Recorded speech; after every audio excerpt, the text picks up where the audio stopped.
Listen up.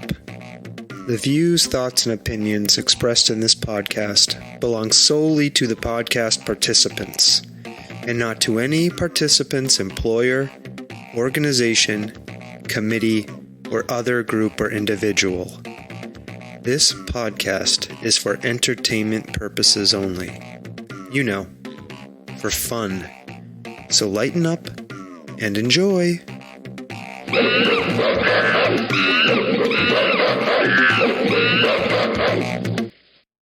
Stomping Jen. Yes. How you doing? You seem a little off today. I am a little off. It's been a while since we've recorded, so I'm a little rusty. All right. Like a week. Are you going to be okay? I think I'll be okay. All right. I'll get back in the groove. All right. Do you know who our guest is on the podcast this week? I have an inkling. I'll tell you. But tell me anyway. Yep, it's Odin Goldman. And Odin is the Grand Papermancer and owner of Susurrate Press. Susurrate. Oh, I did it. It's Susurrate Press. Susurrate. Thank you. An independent small press focused on custom bookbinding and small publications. Okay? They do short-run artist books, fanzines, literary fiction, nonfiction, also poetry. They do it all. All the things. Right. Susurrate Press also produces fan bindings for authors, illustrators, and readers who want personal copies of their works printed. I have works. I know. I was just thinking that. You have works. You have your poem. I have multitudes of works that I could consider getting printed here. Oh. And Susurrate Press. There you go. All right. And I just want to say in my defense, Stomping Jen, I did not know this word, Susurrate. We should find out what it means after we talk to Odin. We'll find out. But I just want to say, I feel I'm doing well now that I've said it successfully three times. Okay? I congratulate you. All right, so I'm going to play the intro music, and then we're going to talk to Odin. Sounds great. All right.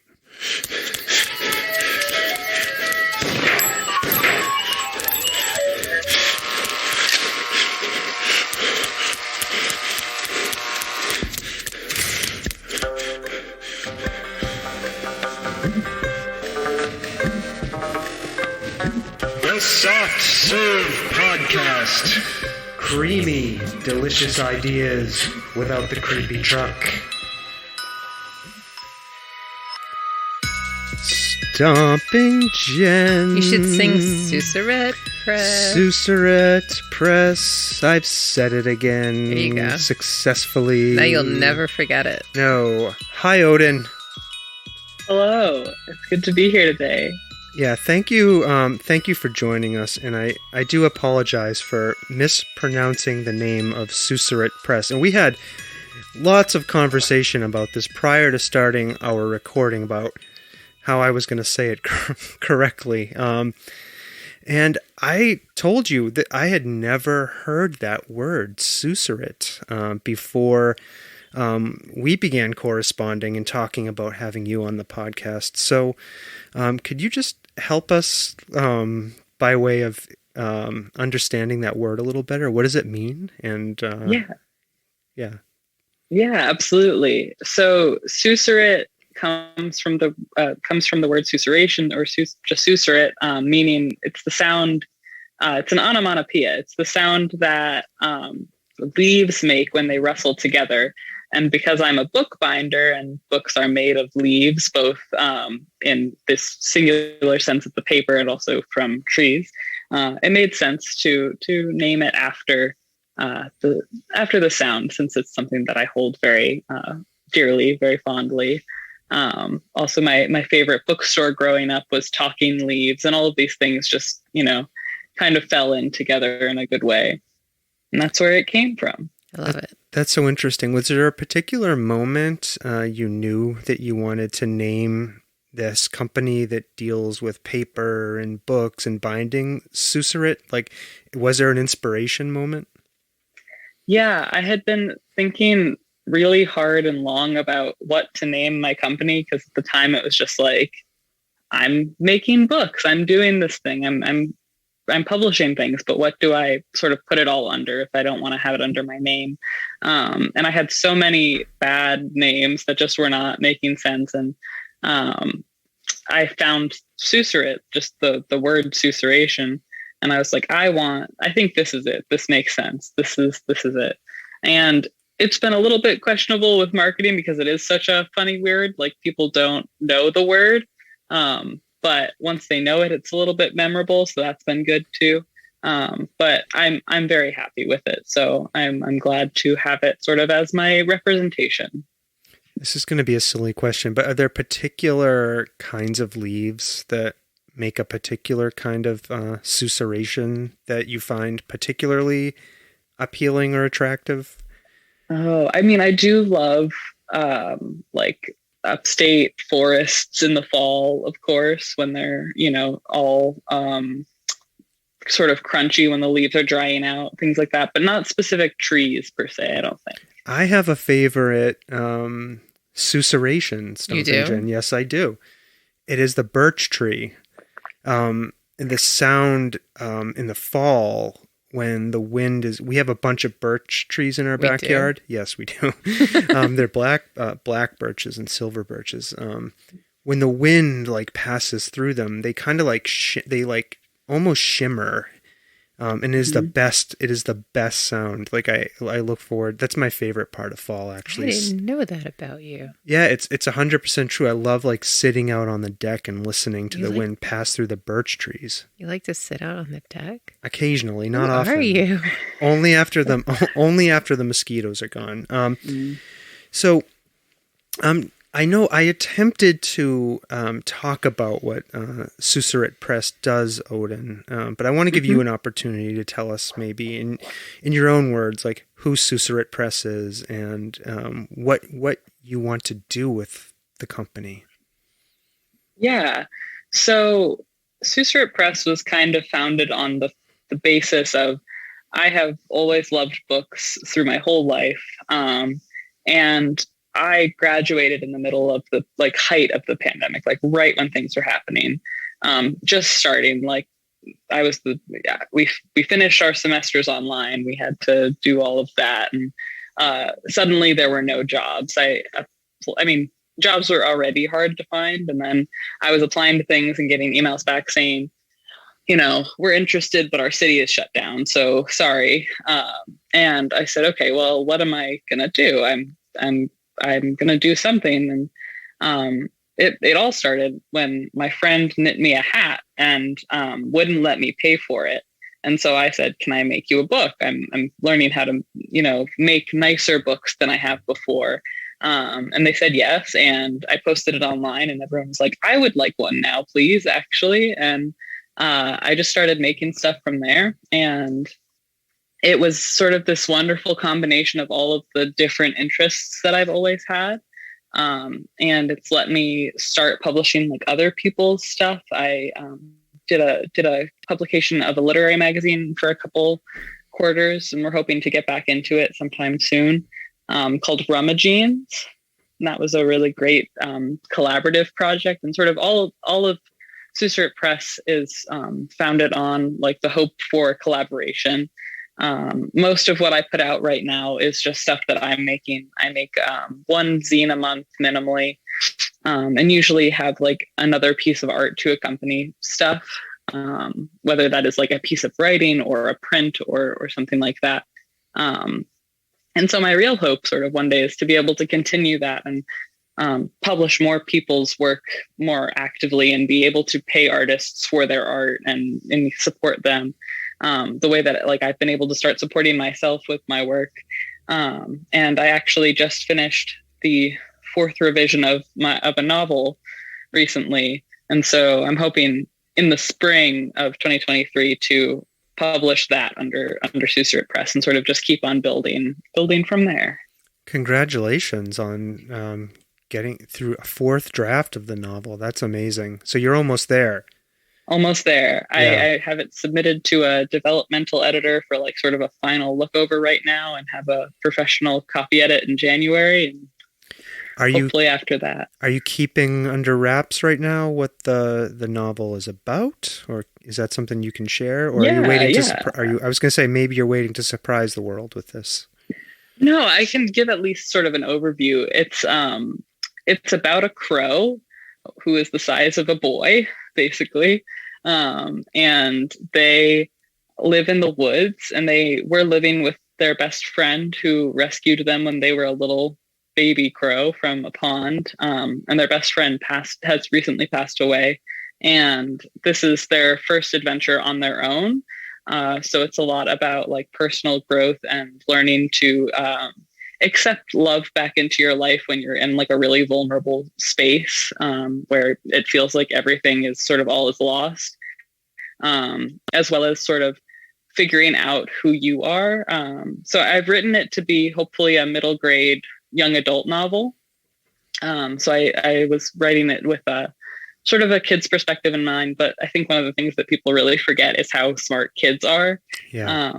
And so it's been a really wonderful process just figuring it out. And this most recent revision was like the most dramatic overhaul that I've done so far. And I really feel like it came out in its best shape so far. So I'm really excited with how it's coming together. And I actually just, I think that I found my title today, actually. Ooh. I've been really uncertain for the year or so that it's been in like hyper focus time. And so I think that I'm going to be calling it Finding Fernbow, which is the Fernbow is the name of the forest that the crow lives in. So I'm hopeful that one will stick. Ooh, awesome. That's great. Did that name arrive to you just in some kind of inspirational moment, or had you been thinking about it a long time? It came up like yesterday in my head, and I was like, this seems like it. And then it stuck, and I was talking to my partner about it, and that was sort of the first affirmation. And it seems like I just haven't had any ideas up until this point, and then that one hit, and I think it'll stay. Well, that's exciting. We'll look forward to it, and we'll hopefully, if you're willing, have you back on when you release it. I'd love to talk more about that. It sounds like a wonderful idea. I want to rewind a little bit back to what you were saying before, how you had been kind of playing around with making your own books and binding. Like, how did you get into that as a passion or a hobby, whatever you want to call it? Yeah, so as a kid, I always made like little pamphlet books that were just like stapled or sewn with 2 holes in the center. Or when I got to high school, I started making zines where it was just a single sheet with the center cut out and folded all together.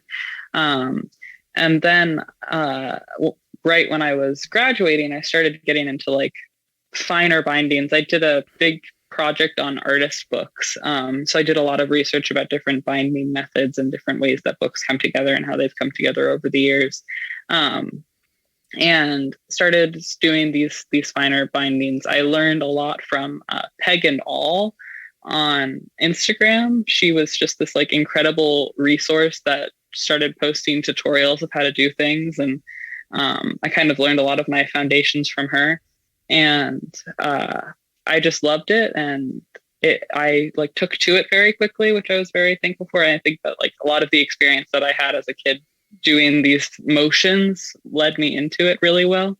But it was also really wonderful to watch the progression of my books from just doing stuff without any covers on it. That's just like the paper sewn together on the outside with multiple layers to like these fine leather bindings with gold leaf gilding and things like that. Yeah. Is there anything in particular that attracts you to paper, like as a medium, as opposed to other, forms of artistic expression? Is there something about paper? Yeah, I think that paper has always been very grounding. It keeps me sort of very present in myself. It's hard to disassociate when you are tangibly working with something. I've always loved sort of all of the printmaking and then things like that make you focus on the actual thing that you are putting your effort into. So like the paper that is taking the impressions that you're working with, or that you're folding it into a shape that you want. And also, the familiarity of it as a kid who would fall asleep with books in their bed and just having that. Yeah. It's so interesting. You mentioned zines a couple of times, and I am a child of the 80s and a teen of the 90s, and I remember zines. Zines. Do you remember zines, Stomping Jen? Yeah. I thought the internet had killed the zine, Odin, and when I went on your website to do some research and learn more about what you're doing, I was surprised to see zine there. So I was very excited that you do zines, because it made me feel like Say zines again. zine, but it made me feel like maybe that will live on, the zine. I used to go to Newbury Comics, and they had a whole like zine section. So I love this. Yeah. I love that you're making zines.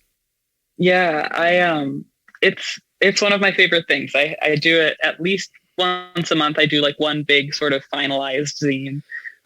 You can get it via my Patreon. It's one of my tiers. You get Zine of the Month Club kind of thing. But I feel like zines have definitely, I don't even know if it's a resurgence, but like they have really come back around. In like 2018, 2019, I think I went to the Brooklyn Comic Arts Festival, and I had to like walk out of the building a couple of times just to refresh myself and sort of ground myself back into things. But just the sheer number of tables that all had little zines that they cobbled together, like zines about making zines, zines about what zines are for people.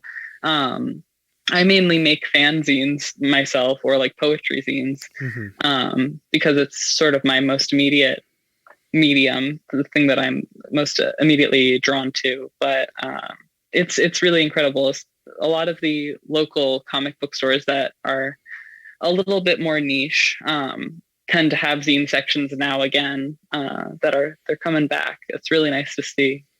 Yeah, it's interesting. Like, I feel like zines were in a way like a democratization of the printed medium. Like, people could do it themselves, and they didn't have to pass through the gatekeepers of the big publishers. It's almost like the podcasting movement of the last couple of years.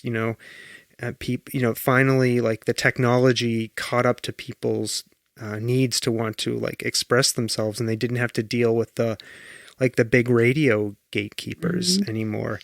So I was just kind of thinking about that, and it's like it's such like a lovely thing to do, to like provide that kind of access to people who might want to put together like a little thing and put it out there in the world, where they otherwise, if we went to a big publisher, they'd laugh at them or something. I love that aspect of it. Do you ever think about that?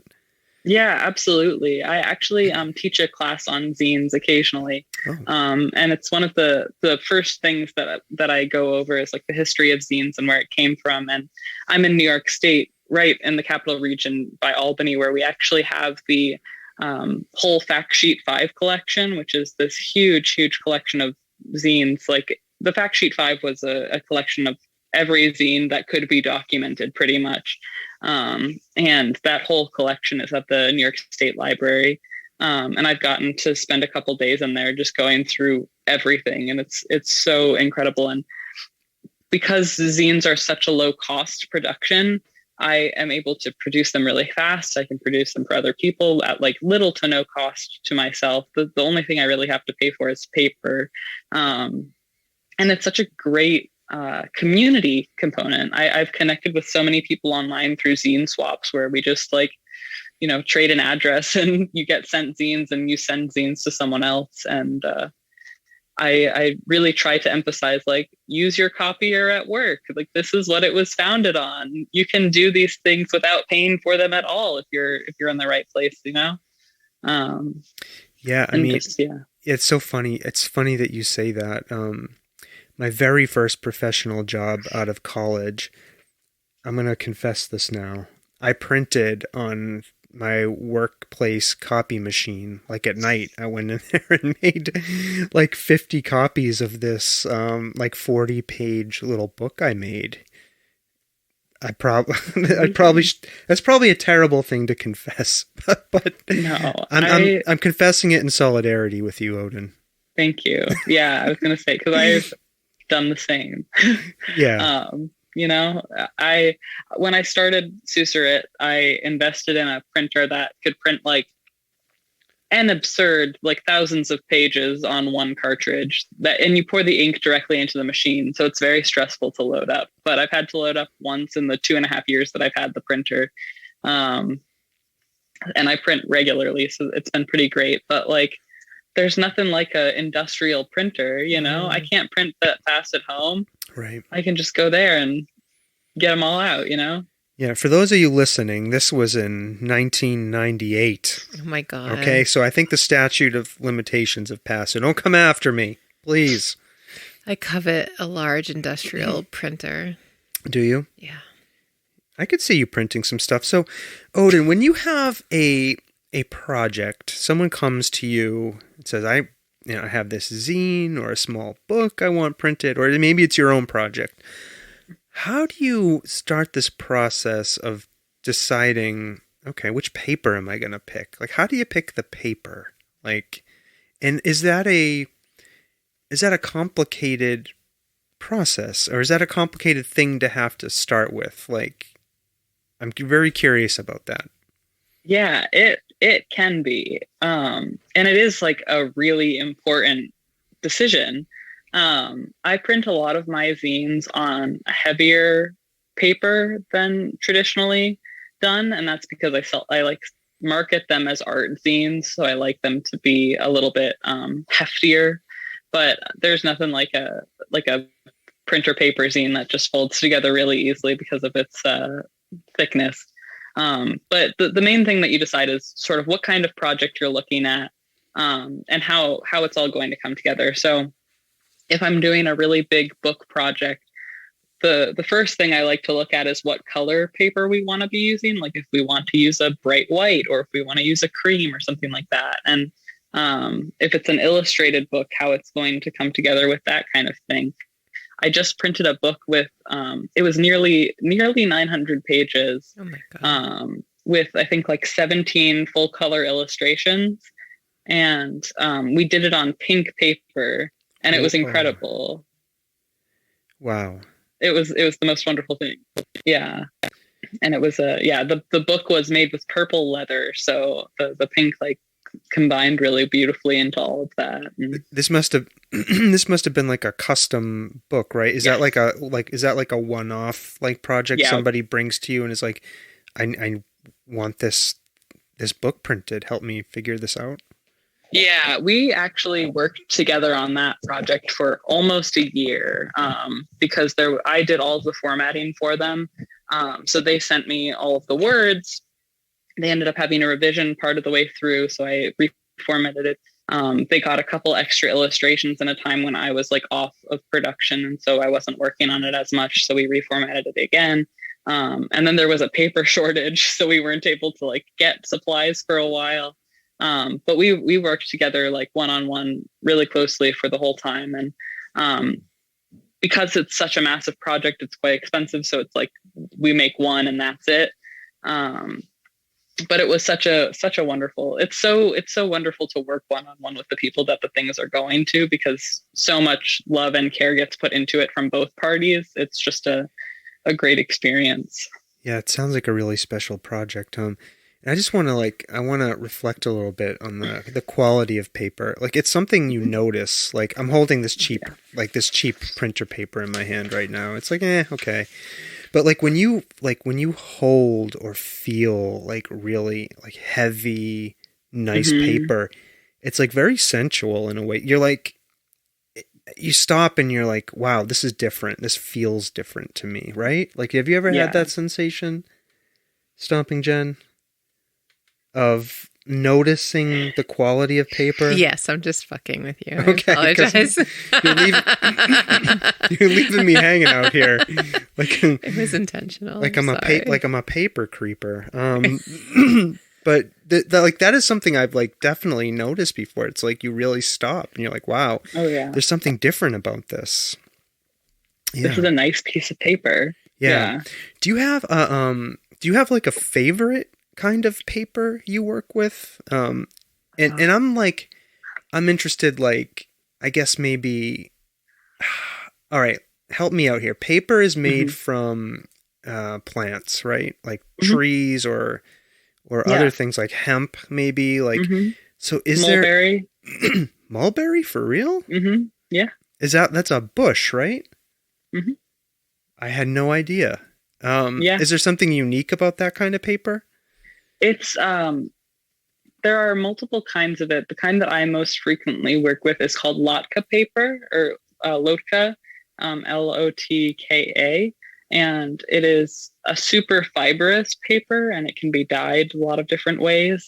It's used for decorative end pages a lot of the time, but it's really wonderful. It's one of the like more traditional types because it's really easy to beat the pulp of. So that's one of the go-tos for me. And when it comes to like, I'm sorry, go ahead. Oh no, I was going to ask, would you print a whole book on that mulberry? No. Okay. Usually you just use it for a decorative part. So you use it either for the cover design or for the end pages. But I love Mohawk paper, which is the company, but they're local. So you kind of have to love them. And they also make very, very fine, good quality paper, and you can get pretty much any color that you could ever dream of from them, which is wonderful. I get all of the paper for my big projects from Mohawk, so I would recommend them with my whole heart. That's awesome. Were you going to say something? Oh, okay, I thought you were going to. I was talking to Stomping Jen there. So you've picked your paper for a project. Let's say we've got some mulberry for the nice decorative pages, some other kind of regular nicer paper for the rest of the book. How do you begin thinking about binding a book, right? That is putting it all together, right? So that it all the pages stay in order, right? Like how does binding work? Talk to us about the process of binding. Yeah, so the process of binding works on it's what's called it's a signature that you get when you fold papers together. And I guess I call it a signature system when you have a stack of them. That's your book.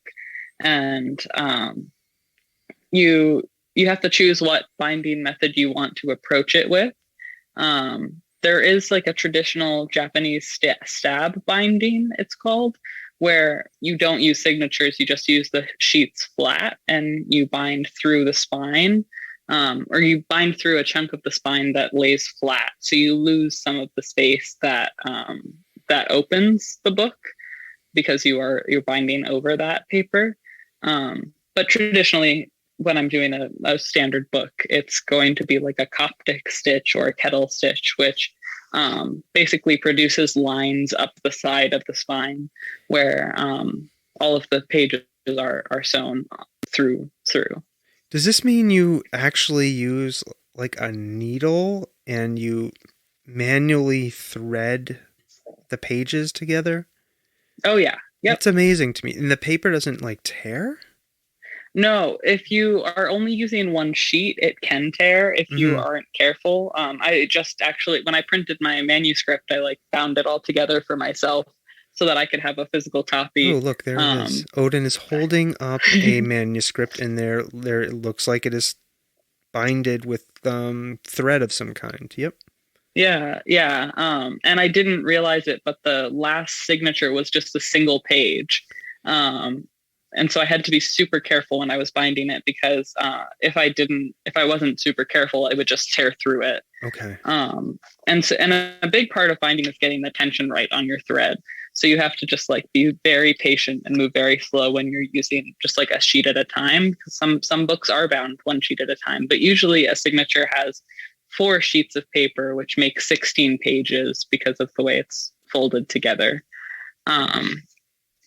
So it's a bit more durable when you're actually sewing through it.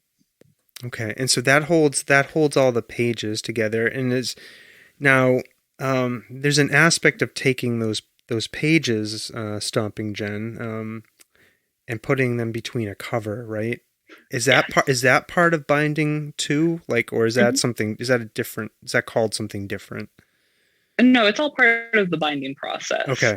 There are a couple different ways of attaching covers. You can do a full binding, which has a spine, which is what you would see, what most books are.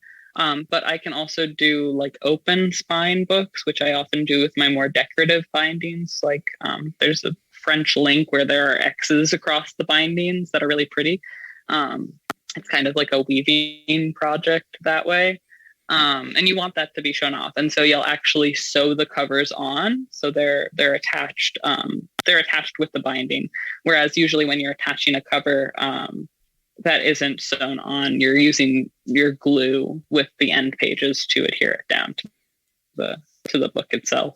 Do you have a preferred like approach, and is there a big different, how do I ask this? Like if somebody came to you and said, I want you to spare no expense, give me what Odin, what you think is the product, the book that's going to last the longest. I want my great grandkids to have this. Like, would you sew the cover on? Would you glue it on? Would you do both? Like, I would do a full sort of leather binding for something like that. And I would probably do it with bands that are sewn in. So when you see a leather book that has like bits of the spine that are raised, that is done by, when you are sewing the book together, actually sewing a cord into the spine of the book. And when you are attaching that to the cover, you brush out the ends of the cording that goes through it so it lays flat. And you actually weave that through the spine before gluing on the actual leather cover. So you kind of end up with a bit of a gluing and woven situation. So it's not exactly sewing it on, but you are weaving it through. It's attached in multiple places. This is so fascinating to me. And you can do all of this by hand, right? You don't need machines to do this. No, yeah, you do it all by hand. The one thing, I mean, you still are doing it by hand. There are just like tools that make things easier. So like when you're sewing on bands, there are machines that will hold the cords when you are sewing, but I use the back of my kitchen chair because it's what I have. The one tool that I've invested in was my friend built me a book press so that I could actually use a cinch rather than using a bunch of heavy books to press my books when I was done. What does a book press do? What is its function? Is that for putting the cover on, or is that something else? I use it during every step of my process pretty much. Huh. It just holds the book really tight. So it's like a special kind of clamp that won't damage your book, basically. Oh, that's so interesting. I love this. I love this. There's this this feeling of you're preserving this ancient craft, right? Like I sometimes complain and worry about how by putting, books in digital format, and I don't know if they're books that are only produced in digital format now, like, we're one EMP attack away from losing our history, right? Or parts of our history. And like, do you ever think about how you're like tapped into this ancient tradition and how you're potentially the person who's going to help document the apocalypse? I mean, honestly, it's kind of I feel very, very grateful every day that I get to wake up and work on this and do this and continue sort of refining my craft with it, because it is such a sacred art to me, and books are so sacred to me. It's very, very fulfilling for sure for me to be able to do it. And and I think about the reverence and sacredness we have for certain paper documents, right? You can find them in the halls of our government. You can find them in our religious institutions. You can find them everywhere, right? Like, and there's just something so human, particularly human about the need to put stuff down, on paper and keep it. And in terms of keeping it, do you have to think about that when you're picking the paper? Like, okay, this is a certain type of paper that's going to last 100 years. I'm assuming you don't put, like the zines or whatever on that kind of paper, but like, talk to us a little bit about that element of it. Yeah, for sure. Any book that I'm making, I am making in an archival sort of format. So every component that I'm using should last a lifetime at least. And that means making sure that you're not using materials that are acidic that you aren't like familiar with. So it's using pH neutral things for the cover, for the paper, for the thread, for the glue, especially that there are special like bookbinding glues. If you're not using wheat paste, which I don't use, it just dries too fast for my taste. And also I can't have gluten, so I don't keep wheat in the house. But there's just, every component has to be archival so that it won't age basically. And you coat the thread with beeswax. And so I have a chunk of beeswax that I use every day when I'm coating the thread. And it's just all of these different components that come together to make this thing that will last forever, hopefully. And I actually did an archival project today, a restoration. Someone came to me with their grandmother's copy of like the collected works of Shakespeare, and she had accidentally dropped it.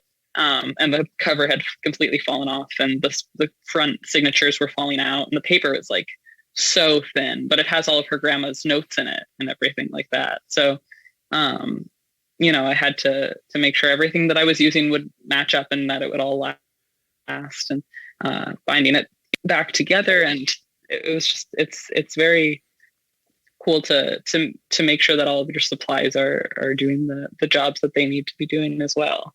Yeah. So you're an artist, you're a technician.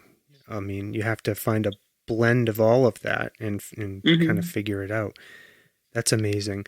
I just want to pause and tell our listeners that you can find all of the links to Odin's stuff in our show notes, okay? And, pause this and go look at some of the books and other things on Odin's website. We'll be talking about those, but there's a link to Odin's link tree. We have a link to Susurrate Press, Odin's Instagram, and Odin's Patreon. Odin mentioned that, so go check that out. And if you like what you see, become a Patreon. You can get lots of cool perks that way. So, anyways, pause this for a second. Go check that out and come back to the rest of this. But Odin, I was noticing when I was looking through your website, you do gilding work too, right, on the covers. And again, I don't know anything about this stuff. Gilding, is that the process of taking like gold leaf or some other kind of material and applying it to a cover? Like, what is gilding? Yeah, you got it. That's what it is. You just described it.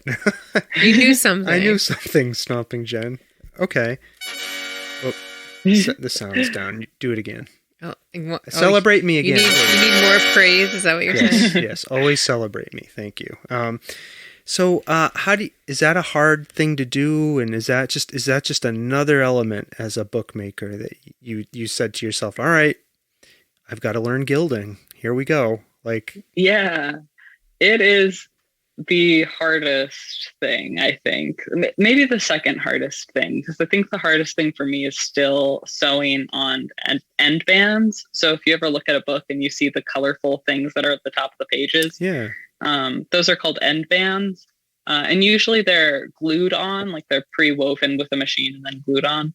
But for all of my books, I sew them directly into the book using like a leather cord as the base. And that's the hardest thing that I do, I think. But gilding is its own process and really requires definitely like the most environmental control of all of the stuff that I do. Like I live with a cat and he can't be in the room when I'm gilding because if I breathe wrong, I can mess it all up, you know? And also it's like definitely the most expensive component of what I'm doing because usually I'm working with, you know, leaf that is of a precious metal. Yeah, it's gold. And I only have so much to work with. Yeah. Yeah. You can also get like silver leaf and things like that, but yeah, you're working with gold and it is gold. So it's like the fans have to be off, the window has to be closed, everything has to be in its right place. And I've even taken to wearing my face masks sometimes when I'm doing it so that I don't breathe wrong. Right. Because I've had moments where I've exhaled a little bit too sharply and everything just went flying. And that was a good learning experience as well. But yeah, if I'm recalling correctly, the times I've seen people applying like gold leaf to stuff, they're using tweezers and they're, you know, looking through like some kind of like lens, and it looks like very hard, precise work.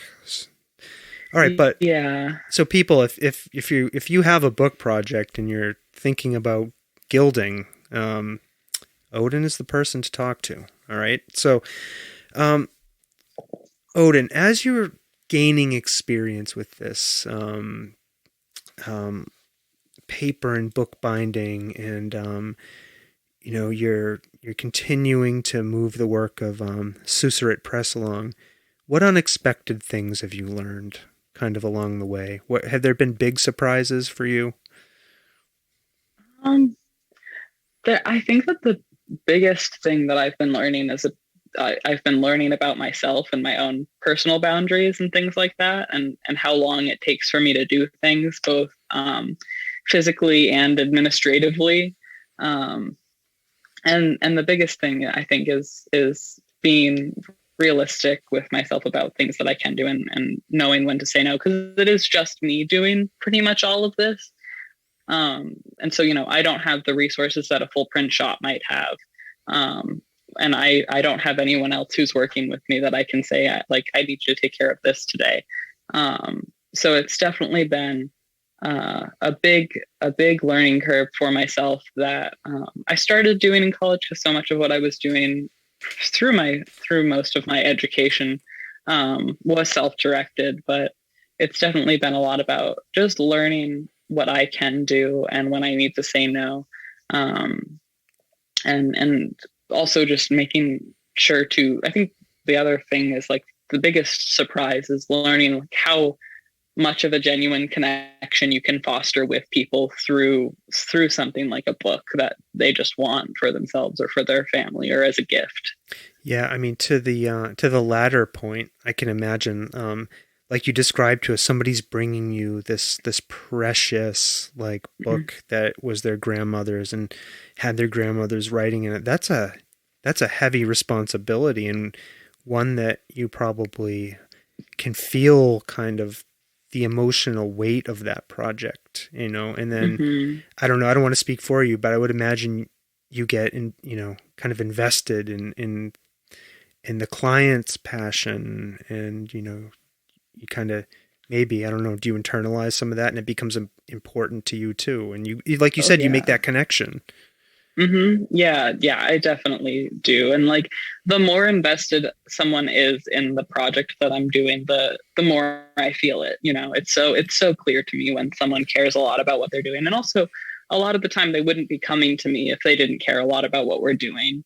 But I definitely build so much of my energy off of the energy that people are bringing to the projects that they want to work with me on.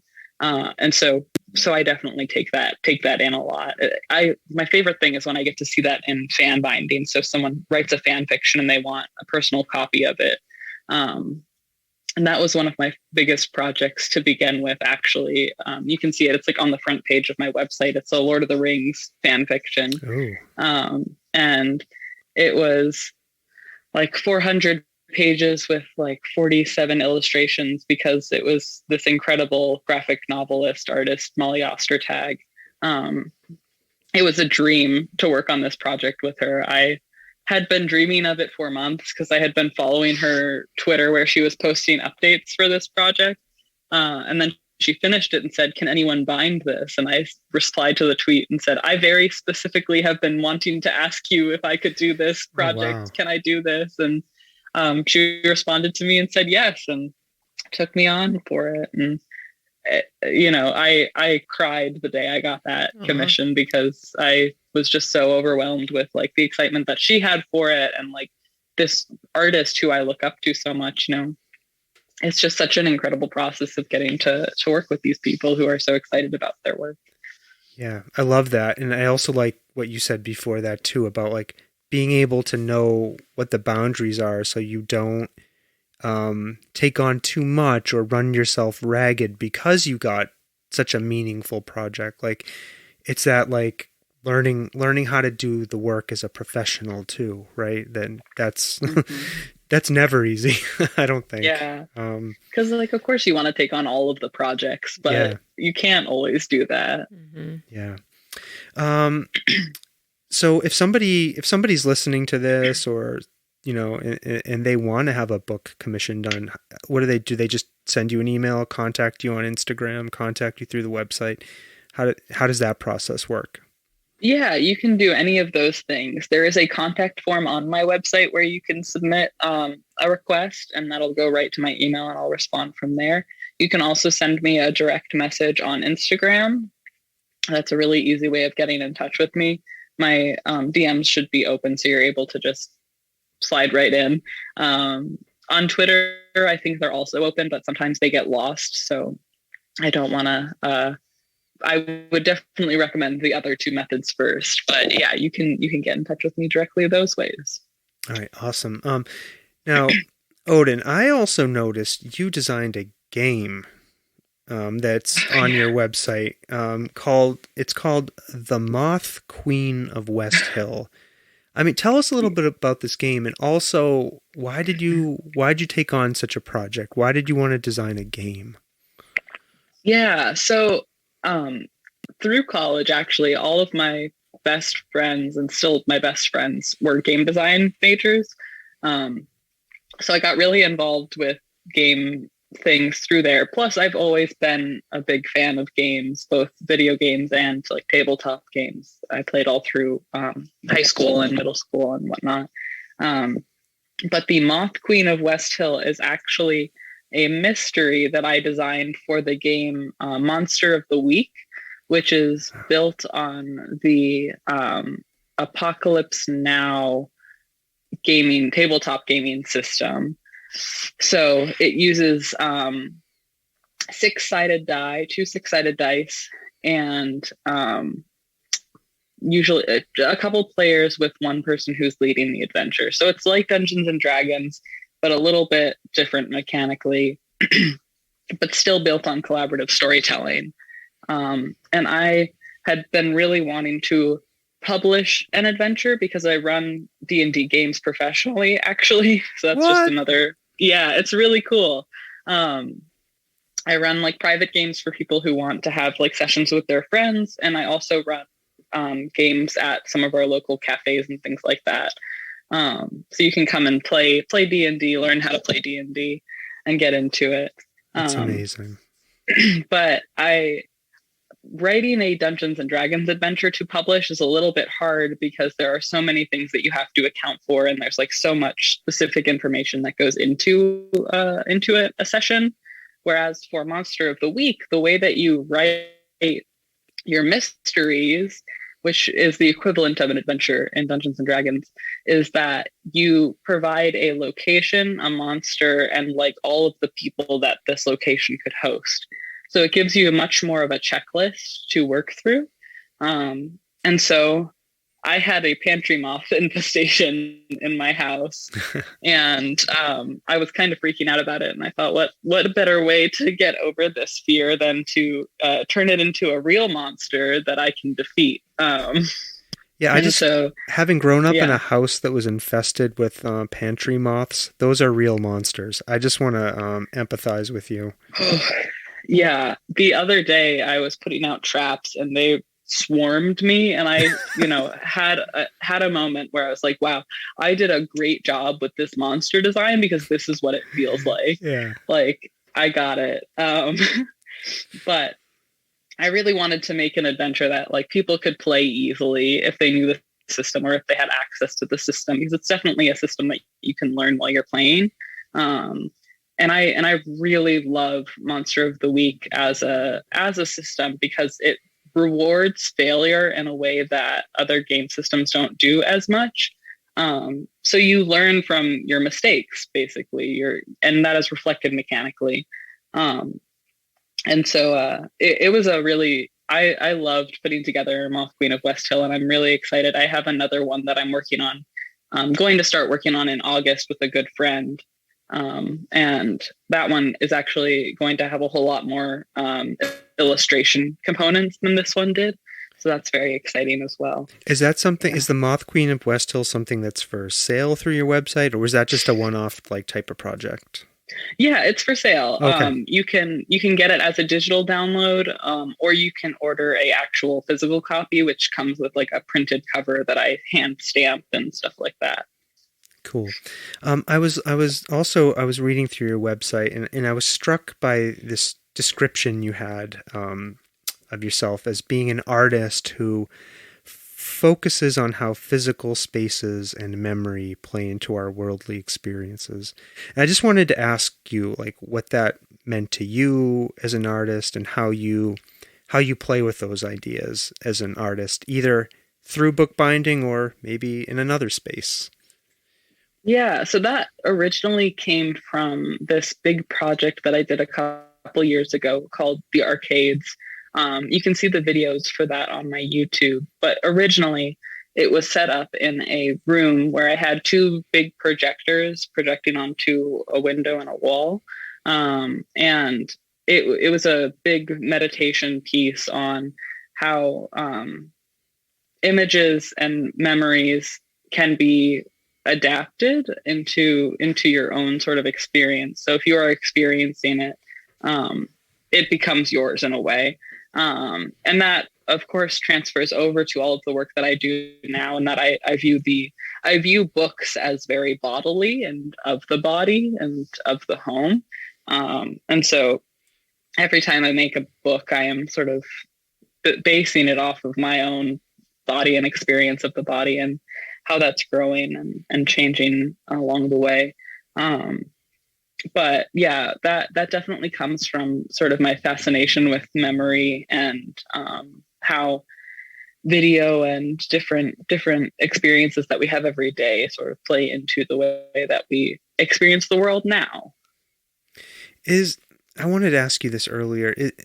Is making a book and putting together a book and working on it like a very physical experience? Like, are you tired at the end of the day? Is it a day-long thing? And you're like, talk to us a little bit about like the physical aspect, and like, is there stuff you have to do to, make sure you're, in the right shape to be able to do this kind of work? Like, I'm really curious about that aspect of your craft.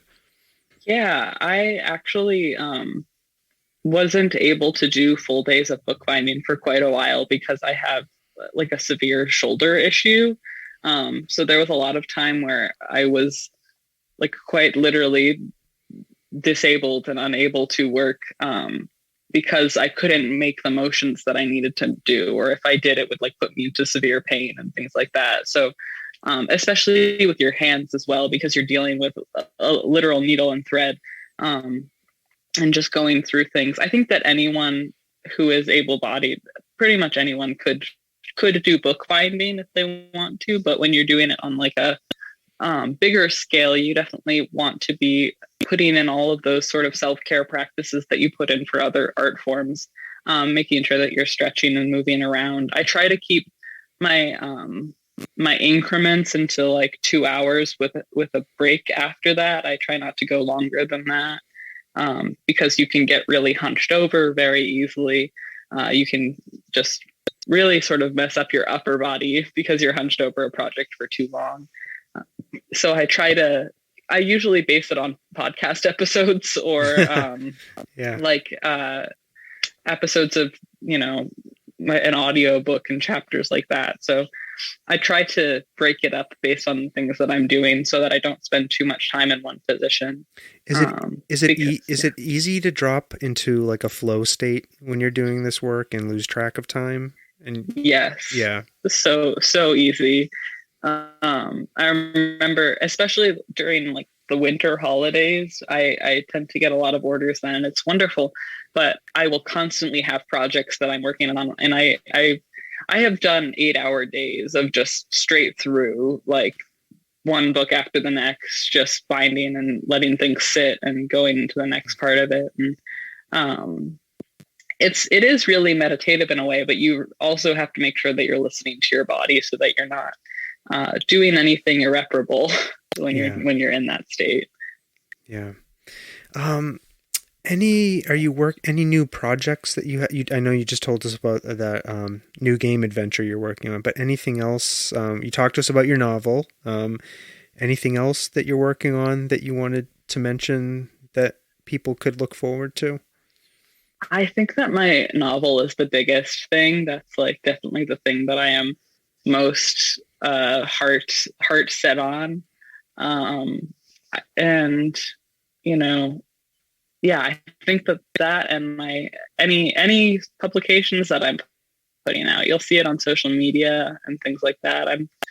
I make something every month at least, so it's always good to keep an eye out for that. But definitely my novel, hopefully in the spring of next year, is the thing to keep your eyes peeled for. Cool. Is that make something every month like a goal you set for yourselves, just to like keep the creative gates open? Like, okay, I have to, once a month I'm going to put, like for me, it's like, I need to I do one podcast a week.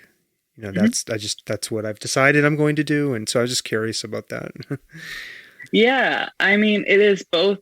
It is a goal that I set for myself that I put a deadline on by making it a part of my Patreon.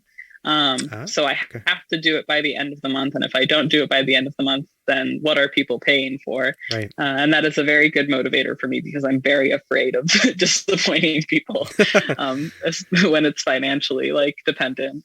But it has been such a wonderful thing for me because I've seen my growth since I started doing it. And it has become easier to do every month, Nice. I get my ideas and things go from there. And also I love having a backlog of projects, whatever they are. It's wonderful to be able to look back and say, oh, this is where I was this month last year. And this is what I was doing. So I love having my assignments, things that I know I need to do. Cool. We mentioned a couple of times your website, which people can find in the show notes.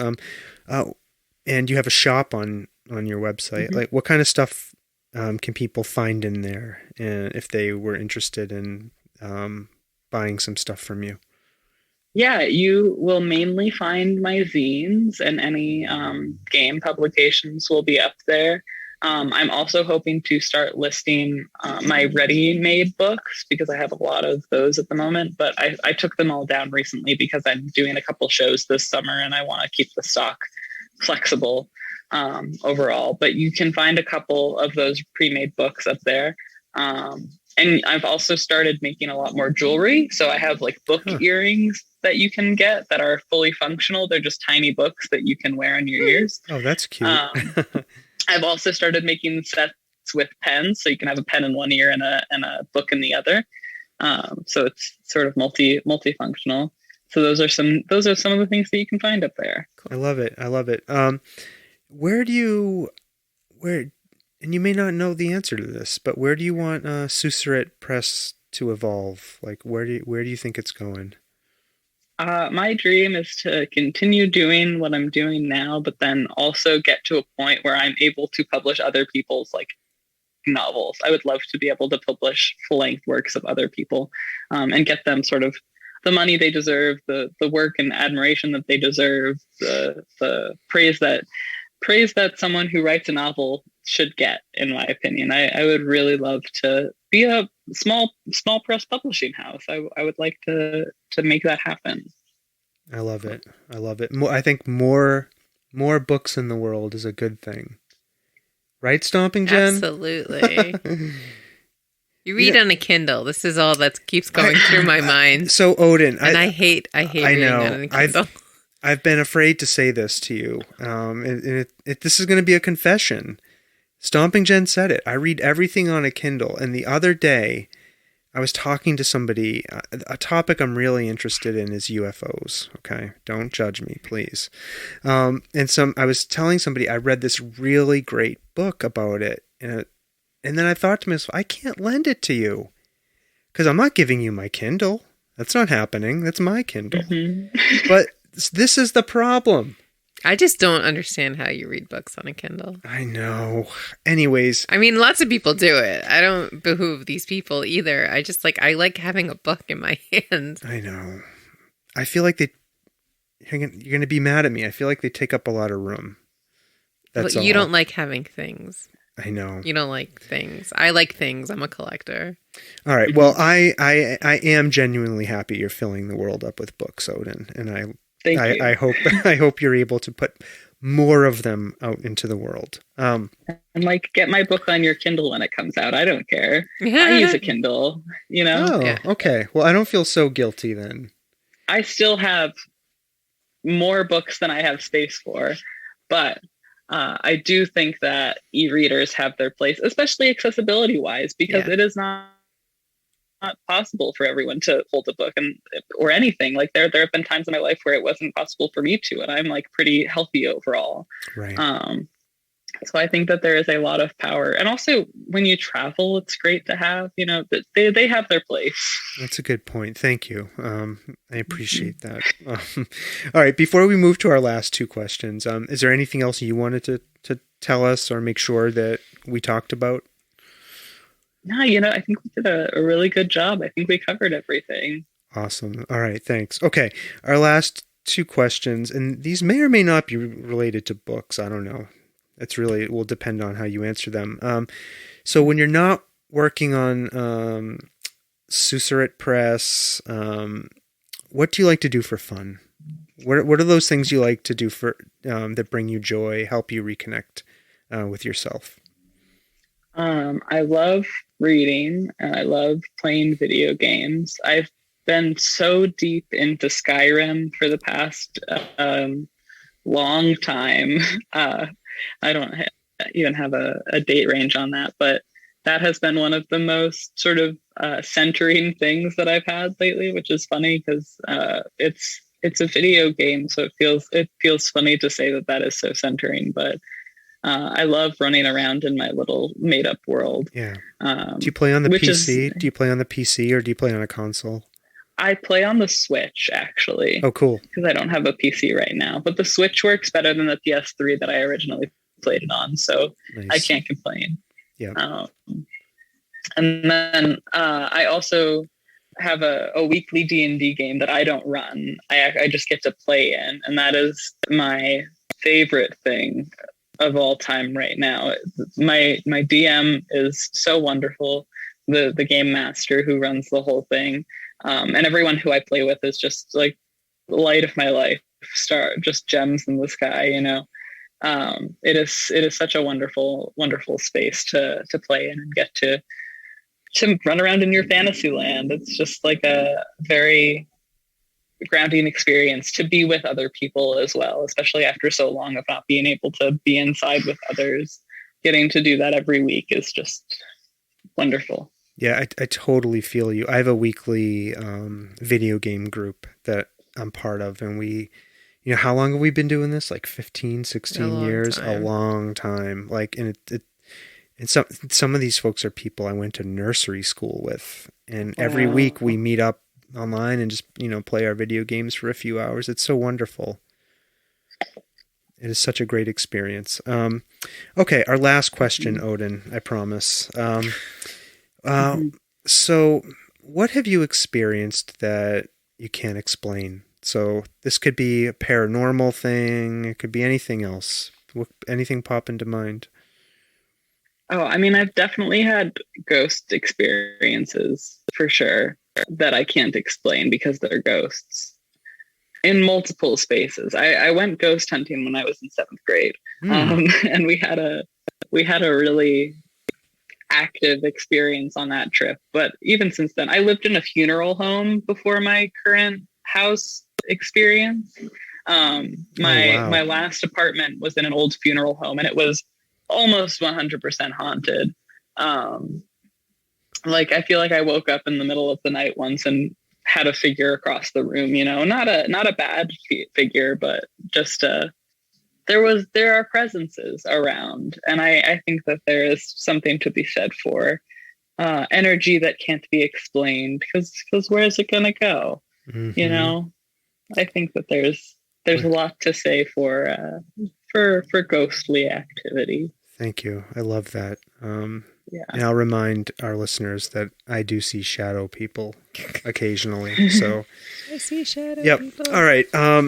Odin Goldman, thank you so much for joining us and talking to us about bookbinding, about gaming, about games that you've designed, about all the things, printing, all of the stuff that you're doing. A novel. Yeah, I learned all the things. I learned a lot, and I'm really inspired by your passion for this. I love it. I love talking to artists about what they do. That's right. You said it all, Stomping Jen. There you go. I'm your wrap-up bitch now. Thank you. I didn't know I needed one, but I appreciate it. I'm here to help. But no, seriously, thank you so much. I really, really appreciated talking to you. So now we're going to say to our listeners, Stomping Jen. Yes, listeners. If you're coming to us for the first time because you know Odin and you really wanted to listen to this conversation, we're just going to ask you to subscribe to our podcast, okay? Download our episodes and share with a friend. We have lots of amazing guests like Odin on the show, and I'm going to tell you something. We've got over 200 episodes out there, okay? You can dig into our back catalog. Yep. And if you're interested in being on the show, well, please contact us and we'll find out. All right, fine. You can go to our website, softservepodcast.com. You can fill out our contact form, okay? And I will evaluate these submissions. And if I am interested in speaking with you, Stomping Jen, then we will reach out. Excellent. That's not how it works. Stomping Jen just yells at me and says, get in contact with that person. Get them on the show. That's right. That's what really happens. I like to pretend that I'm doing gatekeeping, but that's not the case. All right, friends. All right, listeners. What else? If you like our show, tell a friend about us, okay? If you're entertained, spread the word. We're here to entertain the masses. What else? Anything else? Oh, gosh. I don't know. No, we're good. No. All right. No, we're going to say goodbye. Yeah. Thanks for listening. Okay. And, Odin, this is where we just go around and we say goodbye to people in whatever way we want to do that. So, we will give you the honor of going first. Oh, well, thank you so much for having me, and thank you for listening. And, if you're in the capital region of New York State, can I promote a radio show? Absolutely. Absolutely. Tune into 91.5 for WRPI, the Upstate Underground. It was my radio station for a long time, and this is a nice place to sort of pull back to that. So listen on your radio in the car. Just listen to radio also, in addition to podcasts. All right. Stomping Jen here loves the radio. I do love the Always radio. Listening to it. Big fan. Thanks, Odin. Stomping Jen, yes. your goodbye, please. Bye now. All right, folks. Take care. I'm going to say it this week. I am feeling some love this week, so I will say that we love you. And, bye now.